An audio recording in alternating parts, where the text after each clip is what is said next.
Hey, everybody, and welcome to this week's episode of Packet Protector, the podcast at the intersection of networking and security. I'm Jennifer JJ Manella, here with Drew Conry Murray, and I'm going to tell you a little bit about our guest today because she almost became a physicist. She traveled across Europe as a college student during the Cold War, which we didn't dig into during this episode, but we're going to have her back, and I'm going to ask about that. But now she advises Fortune 500s on how quantum computing is going to shape the future of networks and national security.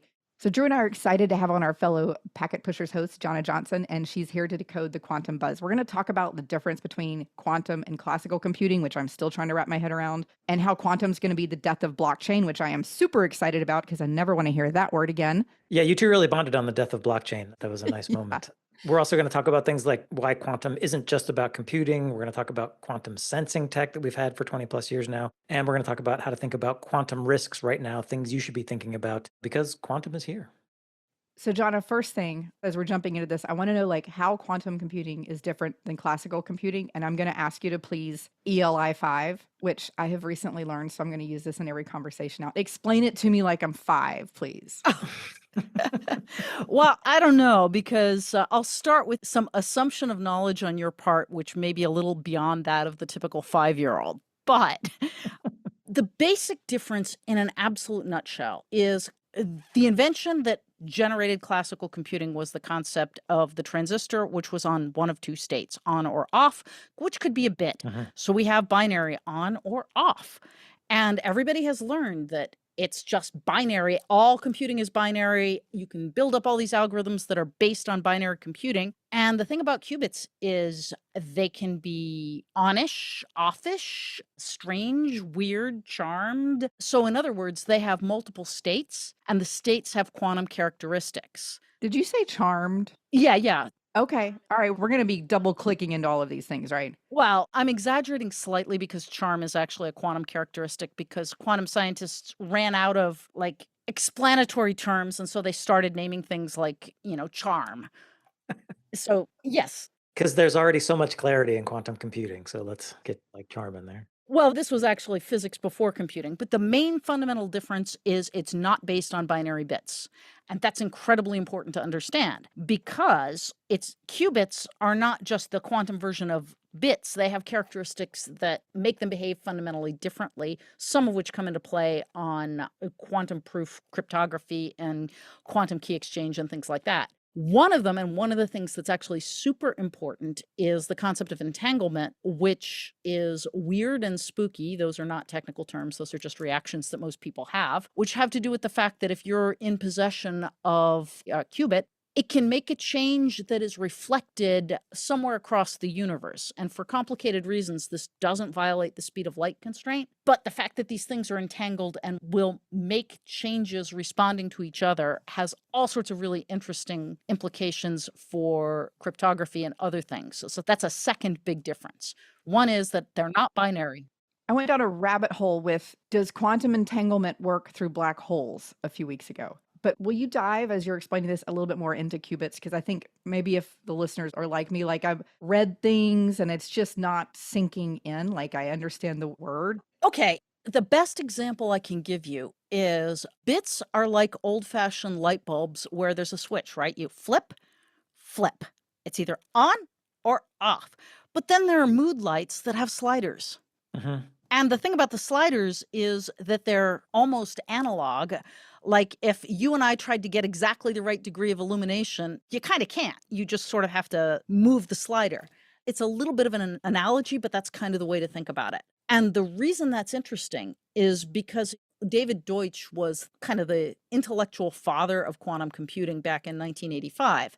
And he has this wonderful quote that I should have at my fingertips and don't, but it's essentially about it's the first time in history that you've been able to solve a problem in multiple parallel universes at once. And that's really kind of what this capability gives you, because the qubits are settable in that way. One question I always had about qubits. So classical computing 1 and 0, qubits, multiple different states. Is that what makes quantum computing more powerful? Because I'm not just limited to 1 and 0 or these two states. I have multiple states, which means I can do more calculations or computations. Not exactly, because the idea that quantum computing is more powerful is actually a little bit of a canard. It solves very different problems. And we could talk about some of the problems, but quantum computing actually sucks at classical computational problems. Things that classical computers are good at, quantum computing is terrible at. Like adding and subtracting? Yeah, doing any kind of extremely, precise combinatorics where you have to assume that something is either a 1 or a 0. You can think through a lot of the algorithms that have been defined don't work very well in the quantum world. But what that means is quantum problems, instead of being just an incremental increase in our ability to compute, it's like in an entirely different direction. So an example I give that sometimes resonates with people is this idea that, there are all these NP, if you remember from your computer science, there's, NP complete and NP hard problems. These are all problems that can be solved within a polynomial time and can be provably solved within a polynomial time. The problem with those problems is there exists this concept of sort of solving, like there is an answer, and that answer can be arrived at either within a polynomial amount of time or not, and that's it. And it's sort of either or. What is polynomial time? It's measurable time. So basically is kind of the way to put it. It can be expressed as a polynomial. So it just means that it's within some reasonable amount of time. Interestingly enough, reasonable can be unreasonable, like very large time, or it can be very short time. Okay. But finite is probably the word I was groping for. Finite in some meaningful definition of finite.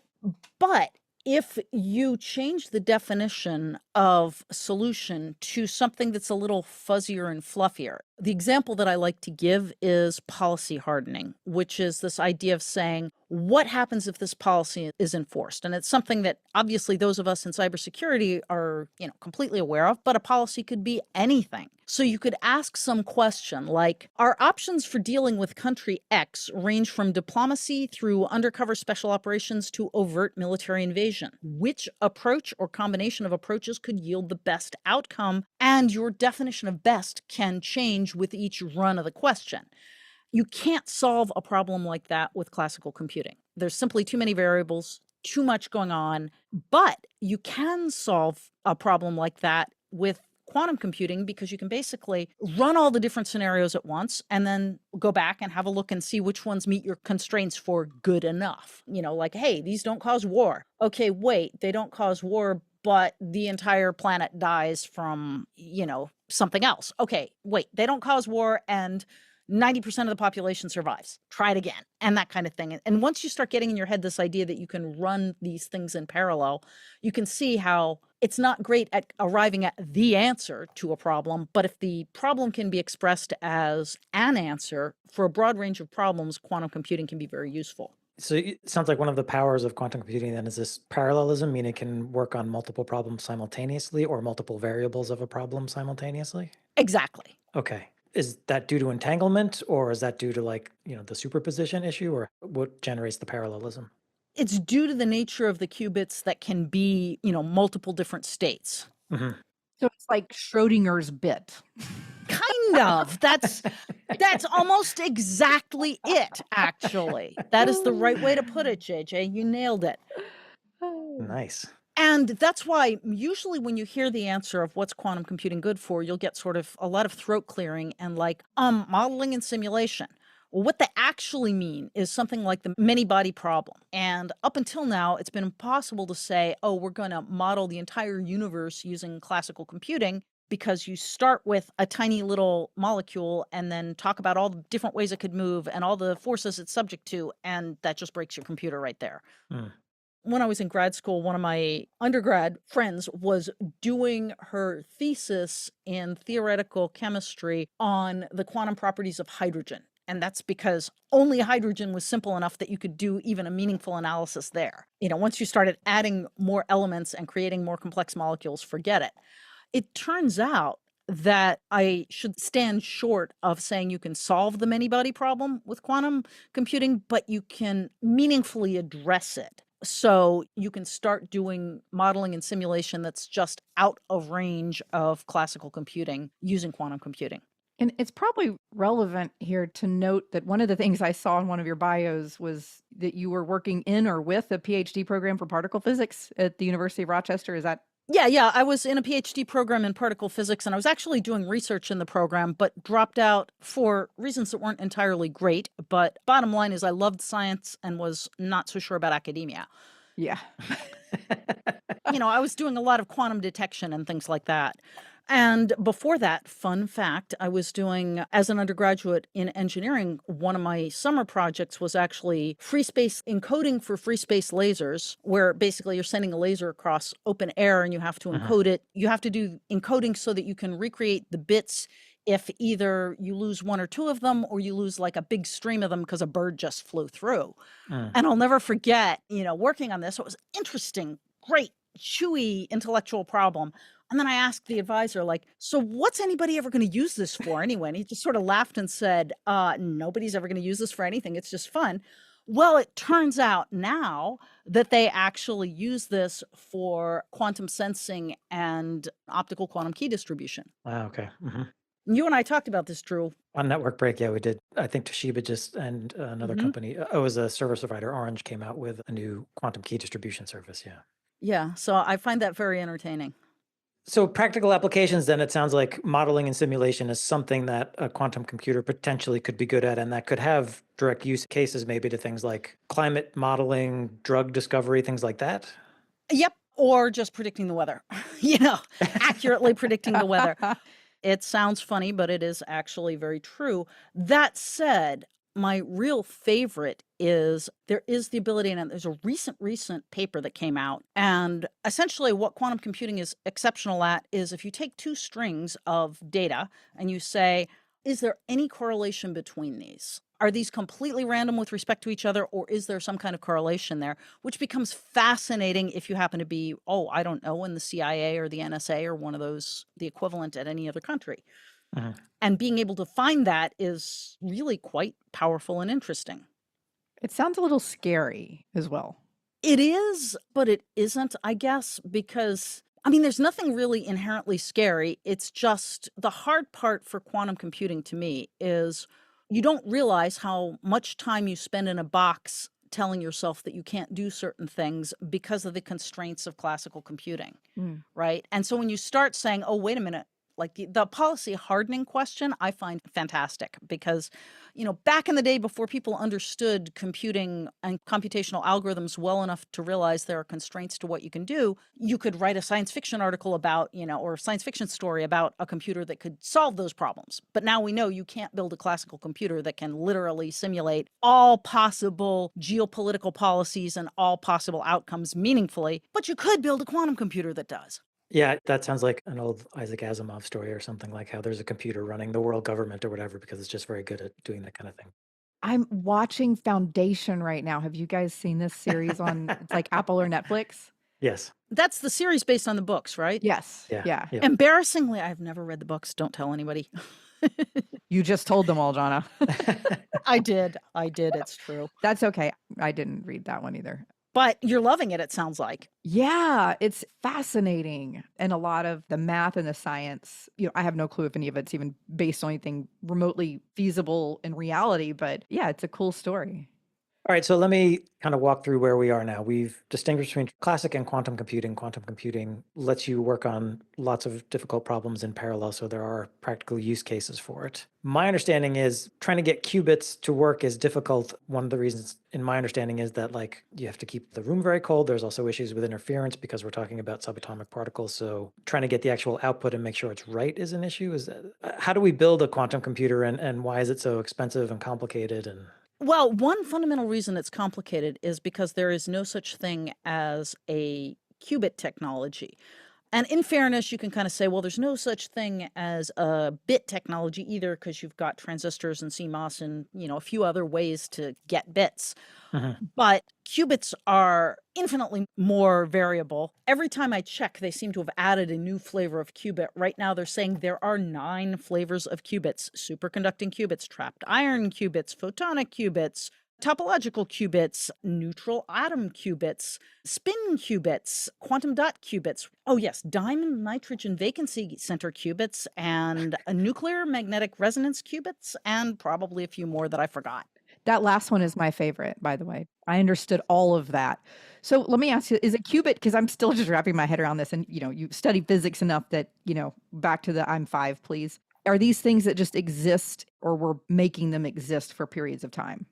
We're making them exist, and we're making them exist because they have certain properties that we like. So it's kind of the same way, like you can say, well, we've made transistors exist and they have certain properties we like, namely that they are very clear about being either 0 or 1. And the problem is there's so many more variables with qubits. So coming back to like superconducting, the classical most common qubits are superconducting qubits, which need to be supercooled, which means that's already limits. You're not going to walk around with a cell phone with superconducting qubits in them. But there are other kinds. And in fact, if you want to start talking about cryptography and quantum key distribution, you're going to be talking about photonic qubits. So the point is there are different physical ways to get the property of a qubit. And yeah, that's probably the best way to put it. And I presume each way has trade-offs, like superconducting, you need to keep it cold. Right. Photonic, you probably need a very clean line to shoot the light down, et cetera, things like that. Exactly, things like that. And some are more error resistant, some are less error resistant. Let me take a step back. We've all heard the whole problem of, the Heisenberg uncertainty principle, which, fun fact, is actually just the physical outcome of the mathematical relationship of Fourier transform between momentum and position, which when I found that out, I was like, whoa, this just means math has consequences. And that's actually quite interesting. But the point is, you can't get as close to an absolute answer as you would like, is what it comes down to for mathematical reasons, which is part of the reason that certain types of qubits are more fuzzy and error prone than others. And you can try to eliminate errors in one of two ways. One is use qubits that are fundamentally better, or better at least on that axis. And the other way is to build out error correcting algorithms that continue to be better and better and better. And I think we're seeing progress on both of those fronts, which is important to understand. Does this mean, I guess we sort of have, sort of in classical computing, pretty much one way to generate a bit. Do you see different ways of generating qubits being applied to different problem sets based on, the constraints of each type of qubit? I don't know. I think what is likely to happen over time is there's going to be a small handful of types that end up being worth the economy of scale. And so people will say these are good enough for most problems that we are going to, begin replicating these and, mass producing these things. And then you'll have specialized ones for specialized problems. I mean, kind of an interesting side note. Everybody talks about quantum technology as if the only thing that matters is quantum computing. But there's also this thing called quantum sensing, which really just has to do with taking advantage of quantum characteristics of matter to do things interestingly well. And the things that can be done with quantum sensing range from exploring brains and understanding how brains work, to transmitting data, to what do they call position navigation and time. So replacing GPS with time. So in some sense, the quantumness just is a way that you approach things rather than a specific. Yeah, you're nodding. So, okay. I think I'm getting it. Quantum computing is more structured than that because you're essentially saying we're using quantum capabilities to do computing. But even within that very broad umbrella, there are lots of different approaches. So outside of computing, there are potentially other use cases for the quantum properties of subatomic particles. Yeah, and they're not really potential. Quantum sensing has been a thing for actually since about the 80s. Wow. It's just that they didn't jump on the buzzword early enough. But when you go and do this research, you're like, wait a minute, the company that makes this is some company that's been doing a specialized form of sensing for 25 years. So are we talking about like MRI or astronomy, or where is this stuff being used? There are versions of not so much MRIs, but CT scans. There are versions of astronomy, of telescopes. There are versions of the position navigation and time things are very, very interesting because everybody talks about, and I know we're going off in a direction, but there is a security implication, which is that GPS is fundamentally broken and getting worse because it can be jammed, and it is getting jammed. So, sort of side note, one of the reasons that people are building drones with cables, which sounds insane, is Your image is exactly correct. You think of this spider flying through the air with this very long strand of silk that's like 50 kilometers long. But the reason is so that you can position it so that if your enemy is jamming GPS, you can still maneuver your drone. But that is a really terrible way to do things. And if you had, some kind of quantum sensing tool or quantum time tool to do that, that would be infinitely preferable. And those things exist. There are companies out there that make them now. So in a sense, quantum is just a sort of a loose classification of a certain set of characteristics in a way. It's a certain je ne sais quoi. Yeah. Well, no, it's a set of characteristics. It's like in physics, it's like you operate in the classical world, and then as you shrink all the way down, you shrink into the quantum world is kind of what it's defined by the quantum world. So So I saw one of, I don't know if it was Microsoft or NVIDIA or who came out with a thing that said, 2025 is year of the quantum. So I'm being ignorant. I'm just kind of still imagining, the quantum computers, like we had the big compute systems back in the day where they take up a room and they've got to be super cooled. What is the real state of where we are with the technology, whether it's quantum sensing or quantum computing? And then what are these major tech companies pursuing with that currently that's coming to fruition as opposed to being, aspirational right now? So a couple things. First of all, you're not wrong. You're actually absolutely accurate on, these giant things that take up a room. In fact, RPI, Rensselaer Polytechnic, last year got their first quantum computer from IBM. And very fun fact, they put it in a church or decommissioned chapel. So they actually have the Church of the Quantum Computer, which is tremendously hilarious. But it is exactly as you would imagine, except for the stained glass, which just adds some ambiance. But it's, science fictional, super cool, blah, blah, blah. If you just limit yourself to quantum computing, which is a subset of, quantum technologies, so to speak, basically the current state is you can buy a quantum computer and it looks and smells and feels pretty much like what we just said, because the ones that are in production now are based on technology that was developed 5-10 years ago. And yes, they're super cooled, they're big, they're clunky. Superconducting qubits then that they're operating with? Usually, or some other kind of qubit that needs to be superconducting. But people are also developing quantum simulators, and you can get access to quantum simulators on pretty much any of the major cloud providers. Google, Amazon, Microsoft, they all have simulators so that you can learn quantum programming. And again, if you think about the fact that the qubits are fundamentally different from bits, that means all the algorithms are different. That means all the programming is different. So you have to learn programming from the get-go, and you can do that on the cloud right now, current state. One of my colleagues is actually taking summer camp learning quantum programming on, I think, Amazon, but I'm not sure. I've sucked in every programming language I've ever attempted. So maybe this is hope for me in the future. I have a question for you, Johna. Do Yeah. you see, quantum technologies, do you think they're going to be controlled, regulated, and protected by governments the way that we're seeing AI kind of being controlled? Well, we're not really seeing AI being controlled. We're seeing a lot of sort of weak stabs in the dark at it, but that's a different conversation. Well, I mean controlled like from an export perspective of we're not going to let this intellectual property out to Oh, other oh, nations. oh, oh, oh, yes, you're quite right. Not yet. And I'm kind of a bad person to ask about that because that depends on humans doing something that's either logical or illogical from my perspective. And they often do the illogical thing. Mhm. But one thing I will say, and this is one of the reasons why I'm incredibly bullish on quantum computing and quantum technology generally, is if you look at the investment in it, in the US, we have a fairly standard investment model, which is the VC model. It's like, oh, if it's advanced enough to make a company out of, let's go give somebody some money to make a company and see if they do it. We do investment in foundational science and physics, just not quite at the scale, well, proportional scale, I should say, as, Europe and Asia. Mhm. Europe and Asia have been plowing government funds into quantum for years. So one of the problems is if you look at just, like half my friends are like, what quantum startup or what quantum stock should I buy? And I'm like, none of them, because this is way too early. But there's an investment across the spectrum of investment types, from VCs to university investments to government investments. And they're investing in all different approaches. So it's almost impossible to pick a winner, but it becomes clearer and clearer that there will be winners and that they will happen sooner than anticipated because there's so many different people solving the problem in different ways all at once. Do you think quantum computing would be good at stock picking then? I don't know. I almost think that would be a better for AI because we have a whole data set that it can chew on and not so much that, but one of my friends said this brilliantly many years ago, and he's right. And forgive the implied sexism, but he's a guy, so he's allowed. He said, the problem with picking stocks is it's not like you're in high school and you have to pick the girl you think is the prettiest. You have to pick the girl you think everybody else is going to think is the prettiest. So if you go for blondes, but everybody else likes brunettes, you're going to have to pick a brunette.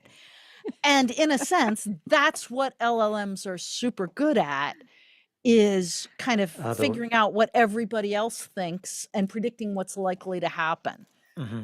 Because they're scraping all of our search histories. Well, exactly. I mean, no, but really, I mean, they're basically autocomplete on steroids. So, yeah, because the main thing is that it's human desires that make stocks go up and down, not anything intrinsic in the stock itself. All right. So obviously we've, in the security space, hear about quantum computing because it turns out one of the things it's good at is attacking pre-quantum algorithms. Can you give us a little bit of background on why that is? Yeah. So remember I said at the beginning, I didn't say it very clearly, but there's basically two flavors of problems that quantum is good at. It's good at problems that are theoretically solvable, but not in a finite amount of time with classical computing. Mm-hmm. And then it's good at problems that classical computing can't do at all. And one of the classic, theoretically solvable, but not really solvable is prime factorization, Mm-hmm. which is the underpinning of, public key infrastructure. Yeah. Uh-huh. Right. And the basic premise here, for those who don't know, and I'm sure everybody who's listening knows this, is you can certainly, factor these numbers, but it takes approximately forever to do it. So therefore, forever is close enough to can't be done that we can use this. Mm-hmm. The problem is with quantum, it's forever becomes a week, a day, an hour. And then all of a sudden, the assumption that approximately forever is not solvable falls apart. There is actually not solvable, but this is not that. It takes a really long time with classical, but not very long at all with quantum, and oopsie.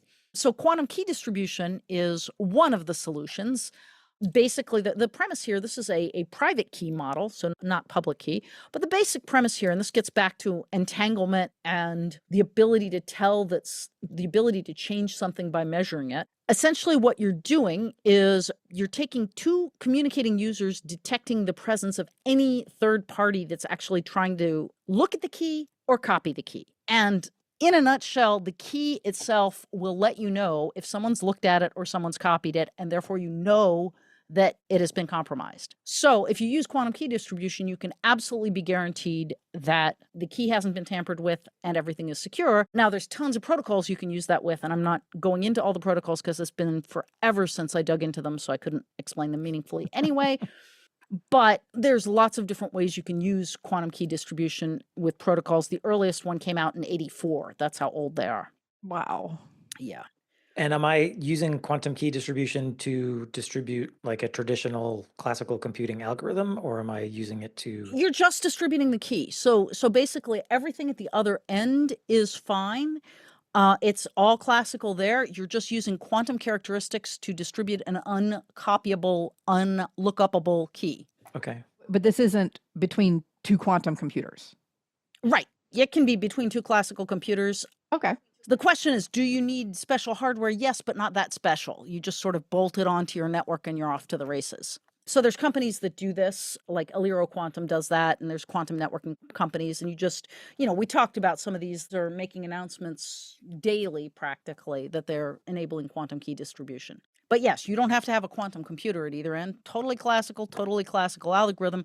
The big issue, the big reason that cryptography doesn't use private keys is the difficulty of getting the key from A to B without it guaranteeing that it's been compromised. Once you solve that problem, you don't need public keys anymore. Is entanglement a solution to that problem eventually? Oh, God.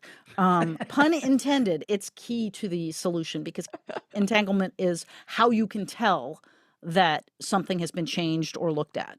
Okay. So yeah, it exists. This is like solved problem, basically. Quantum key distribution happening today. You can buy an off-the-shelf product. My mind is just melting over here. Drew, you're going to have to ask the next question while I wrap my head around this and Google some things. So, but we also now have a set of algorithms that are, we're calling them post-quantum encryption, PQE algorithms, that are supposedly safe against being cracked by a quantum computer. So do we still need quantum key distribution, given that we have these algorithms that can be used with classical computing? Because I'm assuming most folks are going to be using classical computing for our lifetimes to do most of the stuff they're doing.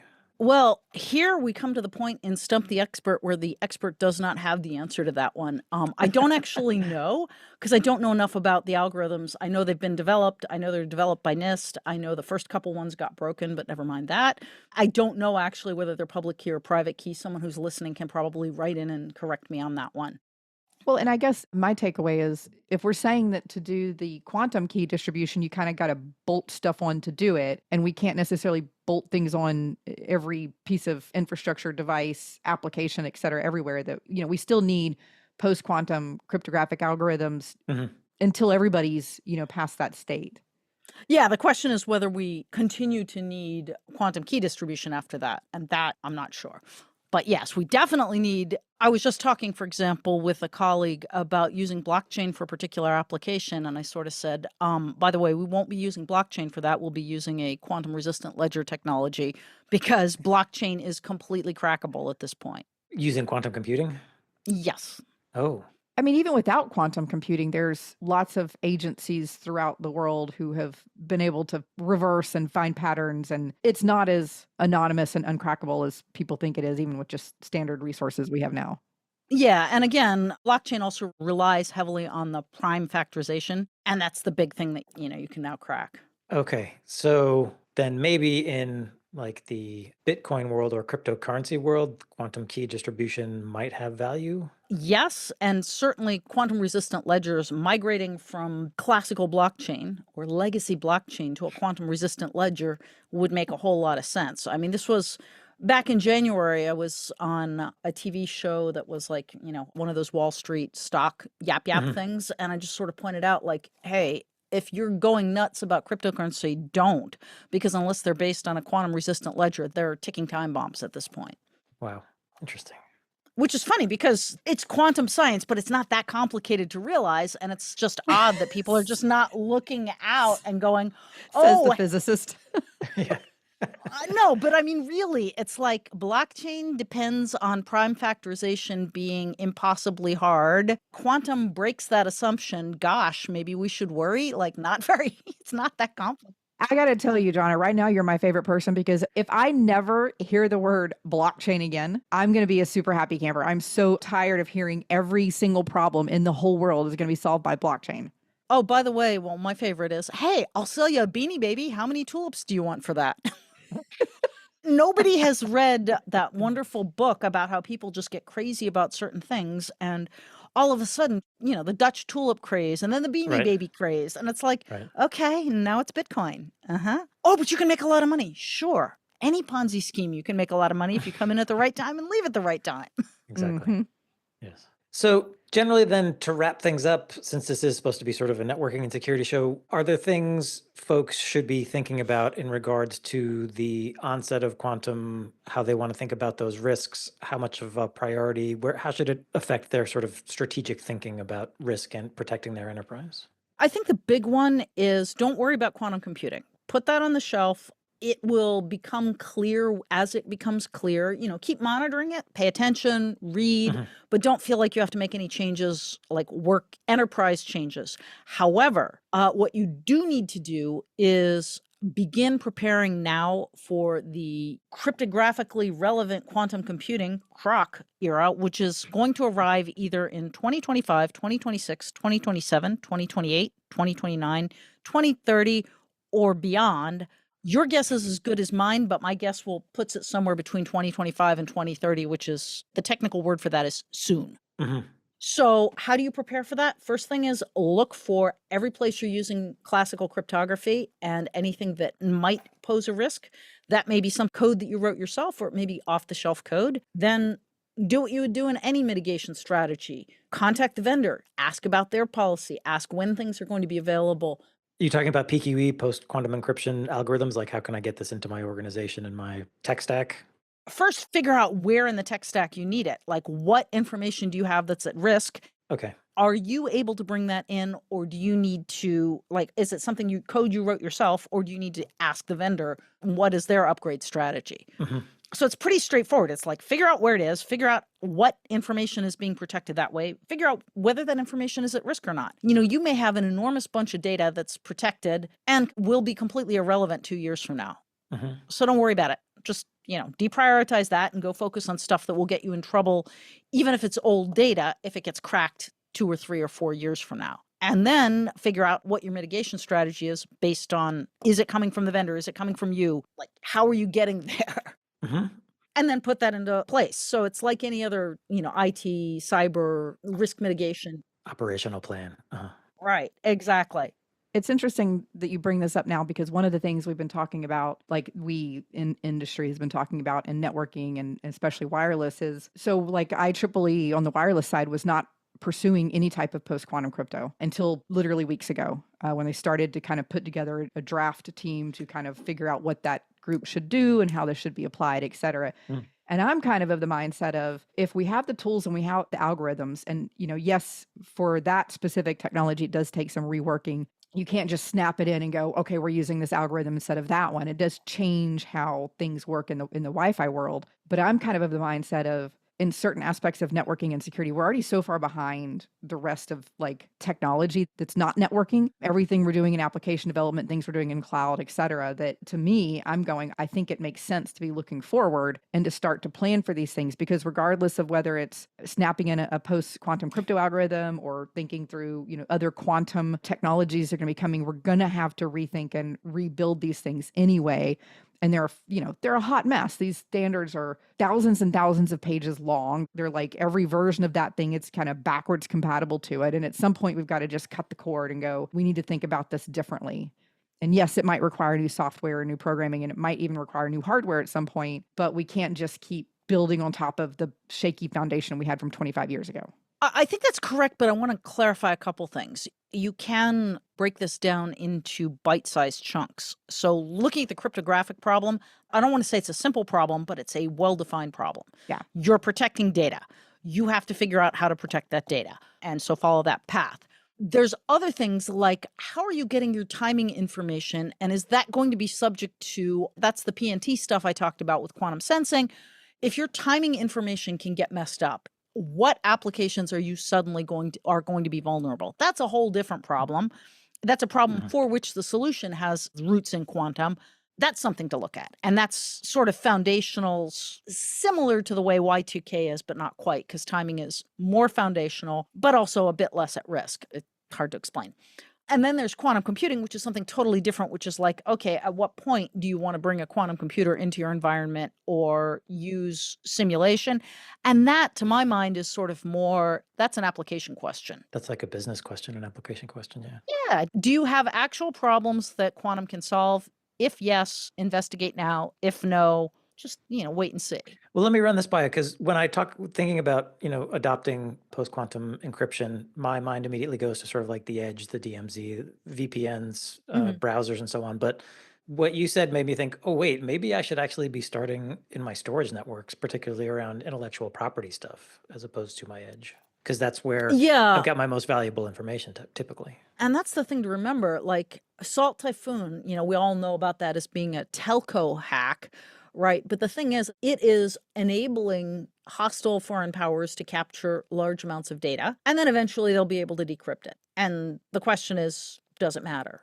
I mean, if the answer is, oh, gee, you're going to find Johna calling her next door neighbor to decide whether to go out for donuts on a Saturday in, 2019, probably not that interesting, But if it happens to be, the location of the nuclear codes or something, maybe.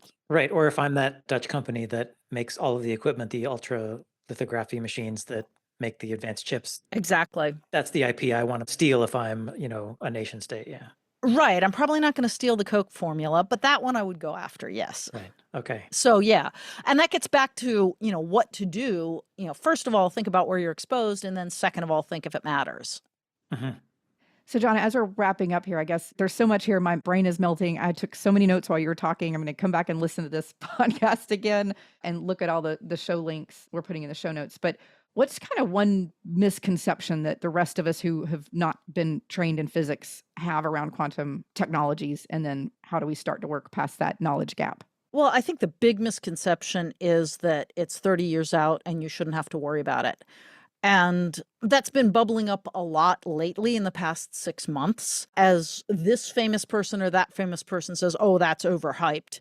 And frankly, I think it's hilarious when like the CEO of the biggest, most overhyped AI company is saying quantum is overhyped. Like, I think he did walk back on that, but I know what you mean. yeah, he did. He did. But the reason I'm saying that is quantum computing has been hypothetically possible since 1984. At least.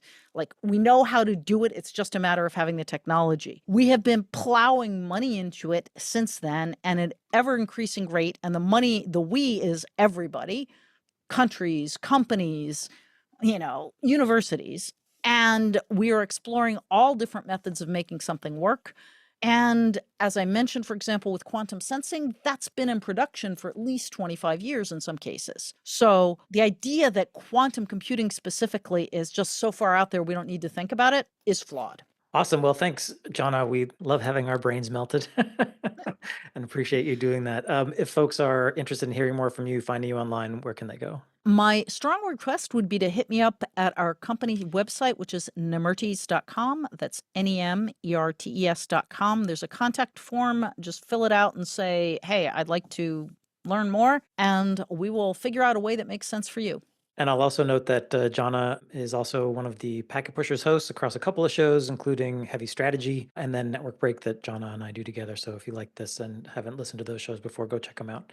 Thank you for joining us for this episode of Packet Protector. If you've got a topic you want us to cover or a comment or a correction or a question, reach out at packetpushers.net/FU. The FU's for follow-up, and we do appreciate when listeners reach out, and we try to take all FU seriously.